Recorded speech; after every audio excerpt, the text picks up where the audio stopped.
오늘 여러분과 더불어서 함께 살펴보실 우리 하나님의 말씀의 제목은 하나님이 해답이다라는 주제를 가지고 여러분과 함께 하나님 말씀 상고하는 시간을 갖도록 하겠습니다. 우리가 이 세상을 살아갈 때에 모든 과정 가운데 어릴 때는 어릴 때대로, 또 학창시절은 학창시절대로, 또 청년기에는 청년기대로, 또 장년이 되어서는 장년의 시절에 항상 어떤 그 문제와 부닥치면서 살 수밖에 없습니다. 그 모든 문제들이 일어날 때마다 여러분들 어린 시절에 학교에서 어떤 문제가 일어났다라고 한다면 그 문제를 해결하기 위해서 누구와 상의를 합니까? 집에 오시면 아버지와도 상의하는 일이 또 있겠고, 그러나 대다수의 어떤 문제는 주로 엄마와 상의를 하는 그런 경우가 참으로 많으리라고 생각됩니다. 왜냐하면 그 모든 문제에 대한 그 답을 엄마를 통해서 많이 얻는 경우가 많기 때문입니다. 그래서 오늘 또 여러분과 더불어서 우리 신앙적인 어떤 문제에 봉착했을 때 이런 문제는 어디에서 우리가 그 해답을 찾을까? 역시 그 모든 해답은 하나님께 있습니다. 아버지께서도 답을 주시지만 또 하늘 어머니께서도 많은 답을 우리 자녀들에게 허락하고 계십니다. 그래서 구원의 그 완성에 이르기 위해서는 우리 신앙의 아버지 하나님과 어머니 하나님이 반드시 존재해야만 온전한 우리 구원의 완성에 나아갈 수가 있지 않겠습니까? 잠언서 9장 10절의 가르침을 함께 보시겠습니다. 여호와를 경외하는 것이 지혜의 근본이요 거룩하신 자를 아는 것이, 여기서 말하는 거룩하신 자는 누구죠?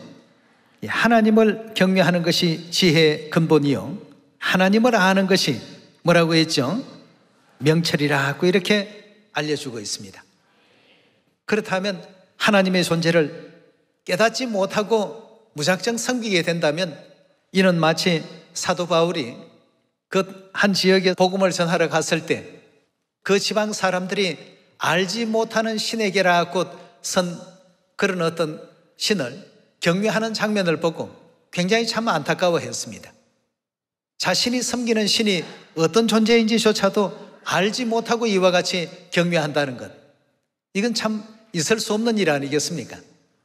그래서 그들에게 하나님의 존재에 대한 그 믿음을 갖도록끔 했던 그런 기록이 사도행전 가운데서 우리가 또 찾아볼 수 있는데요, 잠언서 9장에 나오는 말씀과 같이 하나님 아는 것이 지혜요 하나님 아는 것이 명철이라고 이렇게 말씀을 주셨는데, 하나님을 모르는 사람들에게는 어떤 신앙적인 그 결과가 따르게 되는지에 대해서 데살로니가 후서 1장 말씀 한번 열어보도록 하겠습니다. 1장 7절입니다. 환난 받는 너희에게는 우리와 함께 안식으로 갚으시는 것이 하나님의 공이시니 주 예수께서 저희의 능력의 천사들과 함께 하늘로부터 불꽃 중에 나타나실 때에 하나님을 어떻게 하는 자들요? 모르는 자들과 하나님을 알지 못하는 자들과 우리 주 예수의 복음을 복종치 않는 자들에게 형벌을 주신다고 했습니다. 그래서 하나님 아는 것이 지혜요 명철이라고 말씀하셨고, 하나님을 모르는 자들에 대해서는 결국 영원한 불의 형벌로서 그들을 징치하시고 심판하신다는 것이 우리 하나님의 뜻이라는 것을 성경은 우리에게 깨우쳐 주시고 또 알게 하고 있습니다. 그럼 모든 우리 구원에 대한 모든 문제의 답은 하나님께 있습니다. 그렇죠? 그러나 우리가 항상 그 어떤 문제가 봉착될 때마다 하나님을 늘 찾는 사람도 있지만 하나님을 찾지 않는 그런 사람들도 있습니다.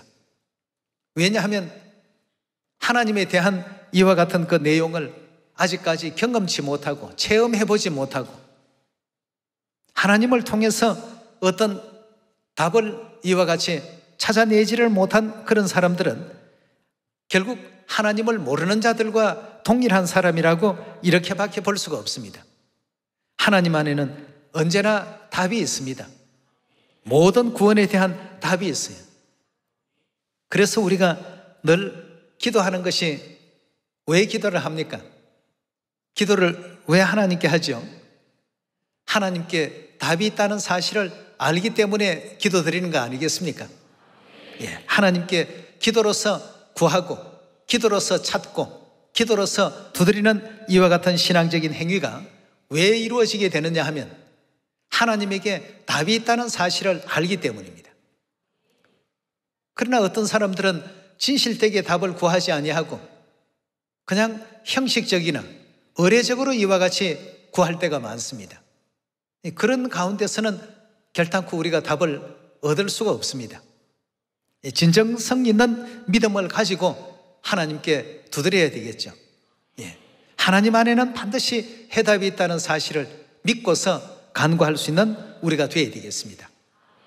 자, 그렇다면 오늘날 이 지상의 해변가의 모래알 같은 많은 교회가 있고 또 하나님을 아버지 하나님과 어머니 하나님을 알고 믿는 교회와 또 아버지 하나님, 어머니 하나님 그 존재 자체에 대해서도 전혀 생각지도 못하고 그냥 형식적으로 이와 같이 알고 있는 그러한 어떤 교회와 아버지 하나님만 믿는 교회와 또 아예 아버지 어머니에 대한 문제도 언급조차 하지 않는 이와 같은 그 신앙을 하는 여러 유형의 사람들이 있습니다.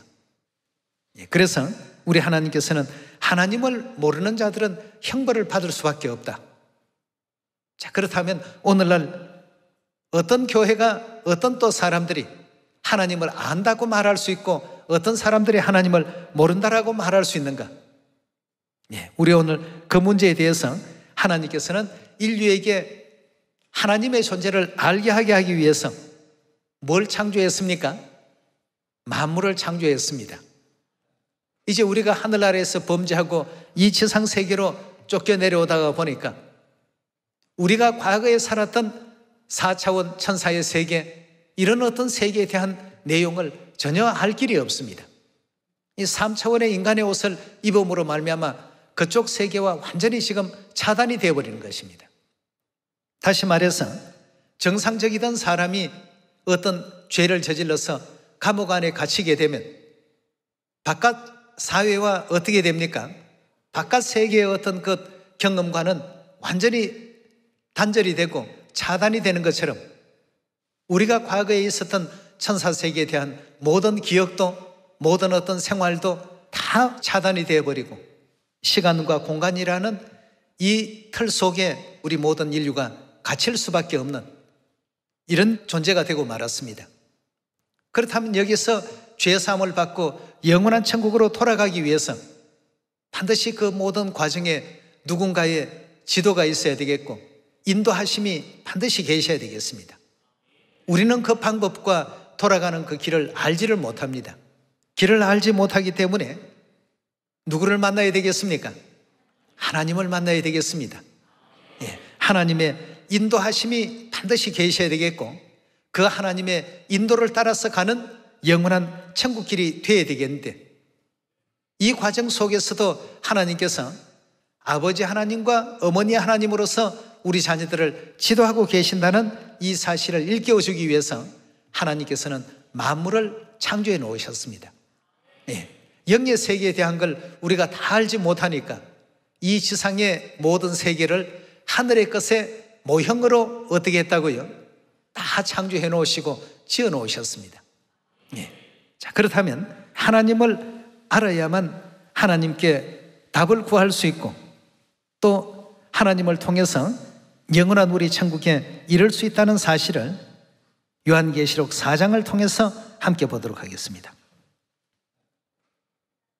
4장 9절의 말씀 보시면 그 생물들이 영광과 존귀와 감사를 보좌에 앉으사 세세토록 사시는 이에게 돌릴 때에 24장로들이 보좌에 앉으신 이 앞에 엎드려 세세토록 사시는 이에게 경배하고 자기의 면류관을 보좌 앞에 던지며 가로되 우리 주 하나님이여 영광과 존귀와 능력을 받으시는 것이 합당하오니 주께서 만물을 어떻게 했다고요?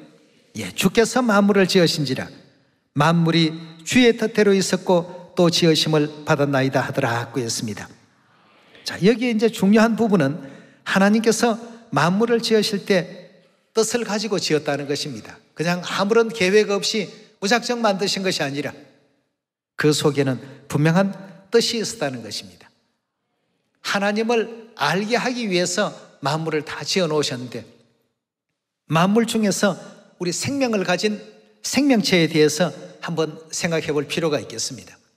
물론 하나님 지으신 만물 중에는 생명체도 있고 또 무생명체도 있습니다. 그렇지만 오늘은 생명을 가진 존재에 대해서 생각해 볼 때 반드시 거기에는 누가 존재해야 되는가 하는 이 사실을 발견할 수가 있습니다. 하늘을 나는 새와 바다의 물고기들과 또 육지에 뛰어다니는 모든 짐승을 한번 생각을 해 봅시다. 거기에는 반드시 누가 있습니까? 아버지도 있지만 누구도요? 그 모든 생명의 세계에는 어머니가 존재했습니다. 어머니가 없는 가운데서에 우리가 하나님을 안다라고 이렇게 말할 수 있습니까? 아버지 하나님만 아는 어떤 그런 지식을 가지고는 어머니 하나님에 대한 그 존재를 거부할 수가 있고 믿지 않을 수가 있습니다. 마치 아브라함의 가정 가운데 그런 사람이 누구와 같은 사람입니까? 바로 이스마엘과 같은 사람 아닙니까? 아버지에 대한 어떤 핏줄은 타고났지만 어머니는 자유자가 아닌 종의 어떤 그 입장으로 태어난 이스마엘과 같은 그런 위치에 있는 사람이라고 볼 수 있겠습니다. 그건 유업을 받을 수 있나요? 그런 어떤 입장에서는 유업을 받을 수 없다는 사실을 아브라함의 가정의 역사를 통해서 이미 우리는 공부한 바가 있습니다. 성경이 또 그렇게 가르치고 있습니다. 그렇다면 온전한 하나님을 알고 하나님을 믿는다라고 하는 이와 같은 위치에 서려면 하나님을 아는 것이 지혜요 명철이라고 하신 그 말씀에 의거해서 아버지 하나님뿐만 아니라 누구도요, 어머니 하나님을 우리가 온전히 이해했을 때 우리 생명의 나라인 천국 나라로 돌아갈 수 있는 이치가 여기 있는 것 아니겠습니까? 자, 그렇다면 요한계시록 4장에서 만물을 하나님께서 뜻을 가지고 지으셨다고 하셨는데, 바다의 고기나 또 공중의 새나 들판에 뛰는 육지의 어떤 그 동물들이나 또 우리 사람들이나 반드시 모든 생명이 존재하는 곳에는 어머니가 존재했다는 사실을 확인할 수가 있습니다. 그것이 하나님의 뜻이었습니다. 만물을 지으신 이유 중에 한 가지가 바로 우리 모든 인류 인생들에게 하나님은 아버지만 존재하는 것이 아니라 누구도요, 어머니 하나님도 존재한다는 사실을 일깨우자 했던 것이 우리 하나님의 뜻 가운데 중요한 부분 아니겠습니까? 자, 우리 그렇다면 아버지 하나님과 어머니 하나님이 계신다는 사실을 창세기 1장의 말씀 한번 확인해 보도록 합시다. 1장 26절의 말씀 보시면 하나님이 가라사대 우리의 형상을 따라 우리의 모양대로 우리가 사람을 만들고 그로 바다의 고기와 공중의 새와 육축과 온 땅과 땅에 기는 모든 것을 다스리게 하자 하시고, 하나님이 자기 형상 곧 하나님의 형상대로 사람을 창조하시되 남자와 여자를 창조하시고라고 했습니다.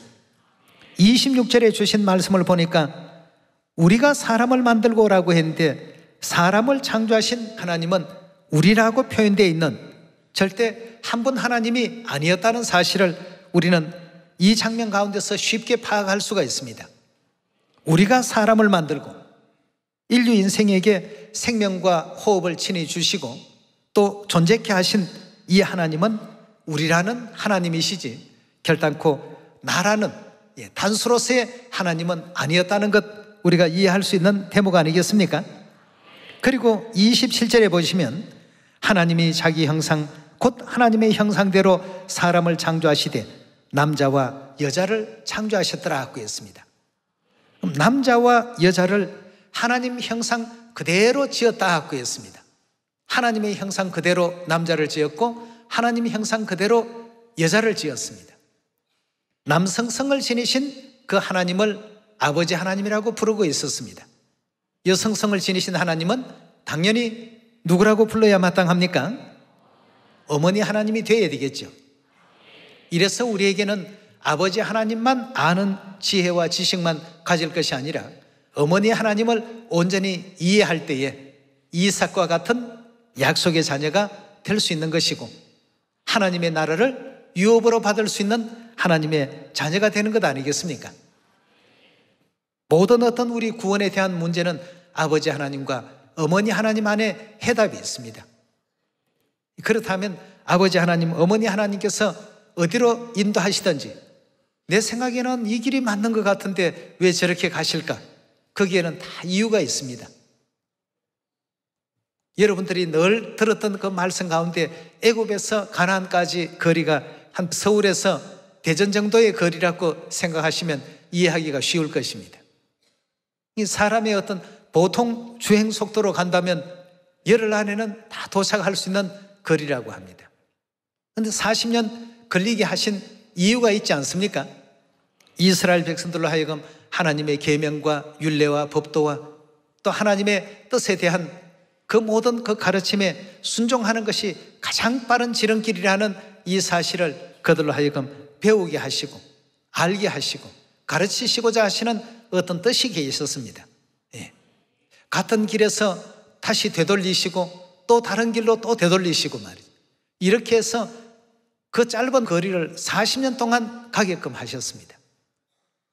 다 이유가 있고 목적이 있고 뜻이 있습니다. 우리 사람의 생각과는 다른 하나님의 다른 어떤 뜻이 계신다는 것을 알고 따르게 된다면 결국 약속하신 그 영원한 젖과 꿀이 흐르는 가나안 땅을 어떻게 하셨다고요? 반드시 약속하신 대로 주시지 않았습니까? 예, 우리도 반드시 그런 그 믿음을 가지고 아버지 하나님, 어머니 하나님 안에 모든 해답이 있다는 사실을 확신해 주시길 바라겠습니다. 예, 골로새서 2장 2절의 말씀 함께 보겠습니다. 이는 저희로 마음의 위안을 받고 사랑 안에서 연합하여 원만한 이해의 모든 부요에 이르러 하나님의 비밀인 그리스도를 깨닫게 하려 함이라. 그 안에는 뭐가 있다고 했습니까? 그 안에는 지혜와 지식의 모든 보화가 감춰져 있느니라. 내가 이것을 말하면 아무도 공교한 말로 너희를 속이지 못하게 하려 함이니 이는 내가 육신으로 떠나 있으나 심령으로는 너희와 함께 있어 너희의 규모와 그리스도를 믿는 너희 믿음에 굳은 것을 기쁘게 봄이라 하고 했습니다. 결국 하나님 안에 뭐가 있다고 했습니까? 지혜와 지식의 모든 보화가 그 안에 다 감춰져 있다라고 이렇게 성경은 말하고 있습니다. 이런 것을 깨닫고 믿었던 사람들은 하나님께서 그 깨닫고 믿는 대로 모든 어떤 답을 주십니다. 12해를 혈루증으로 앓은 그 여인이 예수님 옷깃을 만졌을 때 그의 모든 질병이 나음을 입었습니다. 다른 수많은 군중들은 예수님의 옷깃을 스치기도 하고 만져지기도 하고 자이든 타이든 다 그렇게 해도 그런 어떤 변화가 전혀 일어나지 않았습니다. 놀라운 일입니다. 깨닫고 하는 사람과 깨달음이 없는 가운데 그냥 시험 삼아서 해보는 사람과 전혀 믿음을 그 속에 포함하지 않고서 진행하는 어떤 일들과 아버지 하나님, 어머니 하나님에 대한 온전한 그 믿음을 올바르게 갖고서 진행한 일에 대한 그 결과는 확연한 언제나 많은 차이가 있습니다. 그래서 우리 혈루증을 앓은 그 여인처럼 예수님에 대한 온전한 그 믿음을 갖고서 이 시대에 우리의 그 신앙이 또 진행이 되어야 되겠습니다. 이 시대는 성령과 신부에 대한 온전한 어떤 믿음을 갖고 진행하는 사람에게는 하나님의 그 은혜와 성령의 역사하심이 함께 나타나지 않겠습니까? 그래서 하나님 안에는 지혜와 지식의 모든 보화가 감춰져 있다고 했는데 여러분, 우리가 하나님을 믿고 신앙 안에 있는 이유가 어디에 있다고 했습니까? 베드로전서 1장 8절의 말씀 보면 믿음의 목적은 영혼 구원에 있다고 되어 있지 않습니까? 그렇다면 구원에 대한 해답을 찾으려면 어디에 가서 찾는 것이 좋겠습니까? 하나님께 구하는 게 제일 좋겠죠. 하나님 안에는 언제나 해답이 있습니다.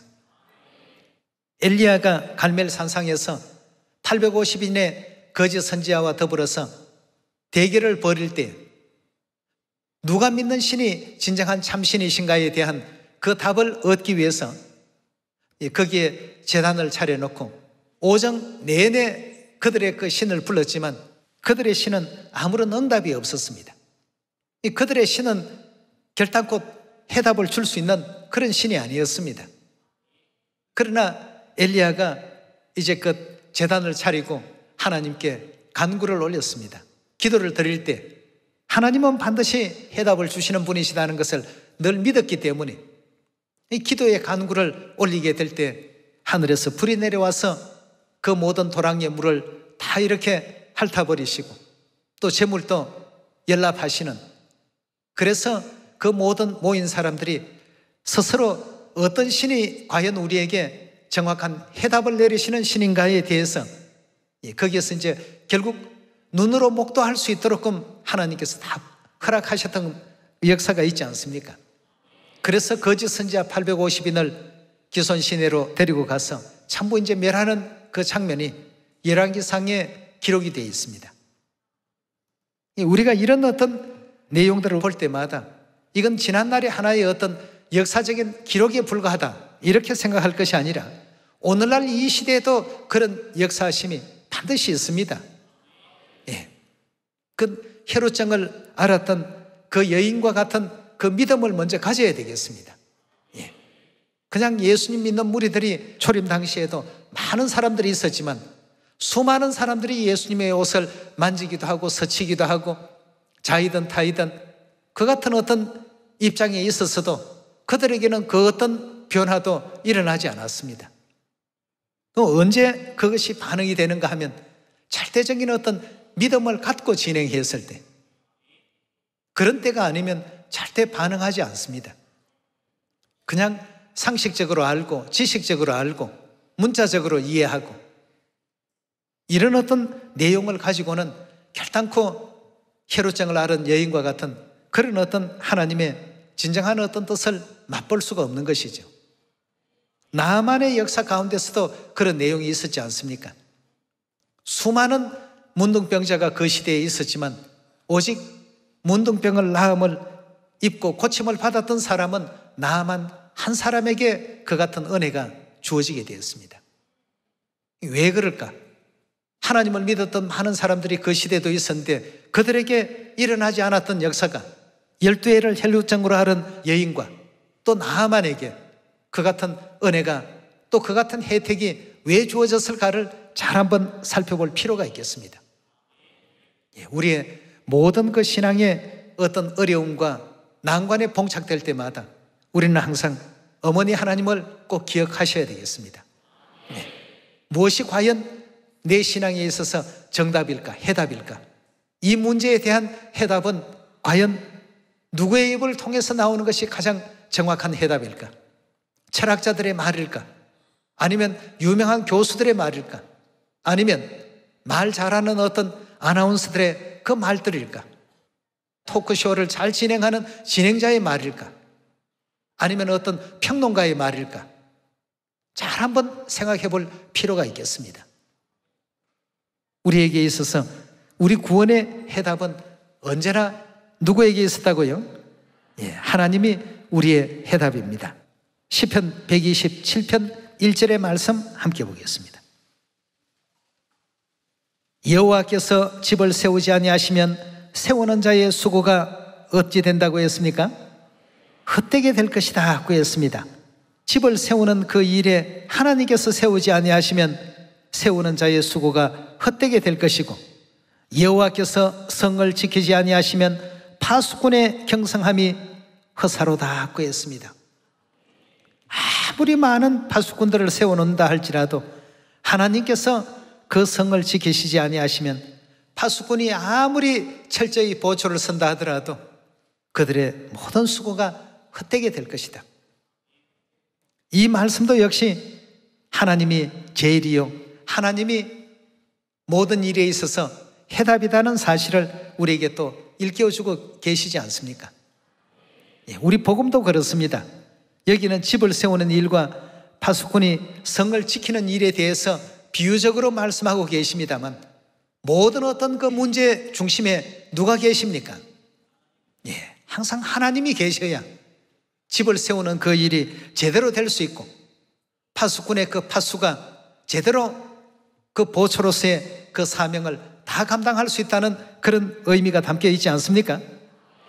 우리 마지막 이 복음 믿음에 있어서도 온전한 어떤 복음의 완성에 있어서도 아버지 하나님, 어머니 하나님에 대한 지식은 다 가지고 있으면서 거기에 대한 믿음이 반영되지 않는다라고 한다면 결단코 나아만의 역사는 또 12해를 해로증으로 앓은 그 여인과 같은 역사는 우리가 기대할 수가 없습니다. 아무리 시온 안에 있다 할지라도 말이죠. 지혜와 지식의 모든 보화가 거기에 다 감춰져 있다라고 성경이 알려주시는데도 우리는 가서 지혜를 구하지 않고 지혜를 찾지 않고 그 속에서 어떤 해답을 찾지 않는 경우가 참으로 많은 것 같습니다. 많이 구하시고 많이 찾고 많이 또 얻을 수 있는 우리의 남은 모든 시간이 되길 바라겠습니다. 그래서 시편 128편에도 하나님께서 일러주신 그 모든 가르침을 따르는 자가 복 있는 자라고 하신 말씀이 있죠. 128편 1절의 말씀 함께 보겠습니다. 여호와를 경외하며 그 도를 행하는 자마다 뭐가 있다고요? 복이 있다고 했습니다. 그 도라고 한다면 그 가르침 아니겠습니까? 그 주신 모든 가르침을 그대로 행하는 사람은 바로 복이 있다고 했습니다. 하나님을 경외할 줄 알고 하나님께서 일러주신 모든 그 가르침을 그대로 또 준행하고 또 하나님의 주신 모든 말씀은 우리 구원에 있어서 언제나 정답이고 해답이라는 사실을 온전히 또 깨닫고서 나아갈 수 있는 우리가 되어야 되겠습니다. 2절에 계속 봅니다. 내가 내 손이 수고한 대로 먹을 것이라. 내가 복되고 형통하리로다. 내 집 내 실에 있는 내 아내는 결실한 포도나무 같으며 내 상에 들린 자식은 어린 감람나무 같으리로다. 여호와를 경외하는 자는 이같이 복을 얻으리로다. 여호와께서 시온에서 내게 복을 주실지어다. 너는 평생에 예루살렘의 복을 보며 내 자식의 자식을 볼지어다. 이스라엘에게 평강이 있을지로다 하고 했습니다. 여기에 지금 허락하신 모든 그 말씀의 가장 중심된 내용이라고 한다면 128편 1절에 있는 말씀이 되겠습니다. 하나님을 경외하고 그 도를 행하는 자마다 다 복 있는 자라고 이렇게 일깨워주고 있습니다. 이 말씀은 하나님의 모든 그 가르침을 그대로 믿고 절대적으로 준행하는 자는 바로 언제나 해답을 얻고 정답을 얻고 정로의 길을 갈 수 있다는 이런 의미가 담겨 있지 않습니까? 그래서 우리 하늘아버지께서도 이 땅에 우리 자녀들에게 하늘어머니의 존재를 일깨워 주실 때 주셨던 말씀이 늘 우리가 자주 되뇌이는 말씀입니다. 엘리사는 엘리야를 따르고 여호수아는 모세를 따르고 또 베드로는 예수님을 따르고 나는 어머니를 따른다. 아버지께서 왜 이런 말씀을 하셨을까? 다 나를 따르라 이렇게 쉽게 표현하시면 좋은데 나는 어머니를 따른다라고 하시면서 우리 시온의 모든 자녀들이 마지막 이 시대에 하늘 어머니의 모든 그 가르침을 올바르게 또 준행하기를 바라시는 그 말씀을 마지막 그 친필 노트 속에 기록을 또 남기신 연유가 어디에 있을까? 여러분과 제가 다시 한번 생각해 볼 아주 중요한 문제라고 볼 수 있겠습니다. 마지막 구원에 대한 모든 해답은 어머니께 전부 있으니까 어머니 하나님의 그 가르침대로 준행할 줄 아는 시온의 자녀가 되라는 뜻이 그 속에 내포되어 있지 않습니까? 우리 잠언서 3장 3절의 말씀 보도록 하겠습니다. 인자와 진리로 내게서 떠나지 않게 하고 그것을 내 목에 매며 내 마음판에 새기라. 그리하면 내가 하나님과 사람 앞에 은총과 귀중히 여김을 받으리라. 너는 마음을 다하여 여호와를 의뢰하고 내 명철을 의지하지 말라. 너는 범사에 누구를 인정하라고요? 하나님을 인정하라. 너는 범사에 하나님을 인정하라. 그리하면 내 길을 어떻게 하신다고요? 지도하시리라고 했습니다. 예. 모든 해답이 바로 하나님께 있습니다라는 이와 같은 믿음을 갖고서 가까이 계실 때 어떻게 하라고요? 그를 부르고 가까이 계실 때 찾으라고 했습니다. 많이 부르고 많이 찾아야 됩니다. 우리는 이런 어떤 어려운 문제에 봉착했는데 어찌하면 좋겠습니까? 지도해 주시는 그 가르침대로 준행하겠습니다. 그 길이 우리 시원에 있어서는 가장 지금 정확한 어떤 답이 될 것이니까 말이죠. 이래서 어디로 인도하시든지 따르는 사람들이 땅에서 구속함을 얻은 자들이라고 이렇게 요한계시록에 기록되어 있지 않습니까? 네. 왜 어디로 인도하든지 그들이 따라갔을까요? 무작정 아무렇게나 맹목적으로 그렇게 따르라는 뜻입니까? 그들에게는 반드시 그 길만이 정답이고 해답이다는 이 확신과 믿음을 갖고서 어디로 인도하시든지 그 길을 또 따랐기에 이들이 바로 이 지구에서 땅에서 구속함을 얻은 자들이라고 이렇게 성경은 계시록 통해서 우리 자녀들에게 일깨워주고 있습니다. 오늘 여러분과 저는 하나님이 언제나 해답인데 우리에게 있어서 아버지 하나님뿐만 아니라 어머니 하나님에 대한 이와 같은 신앙도 바르게 할 수 있도록끔 또 하나님을 온전히 알고서 그 길을 또 따를 수 있도록끔 길을 열어놓으신 하늘아버지 어머니께 이 시간 다시 한번 감사를 드립니다. 그리고 언제나 나는 어머니를 따른다라고 하신 그 마지막 아버지의 기록의 그 말씀을 우리 자녀들 가슴 속에 항상 또 기억하셔서 항상 답을 어머니 하나님을 통해서 간구드리고 어디로 인도하든지 끝까지 따름의 도를 다할 줄 아는 우리 시온 가족들 되시길 부탁드리면서 오늘 말씀 마치도록 하겠습니다. 감사합니다.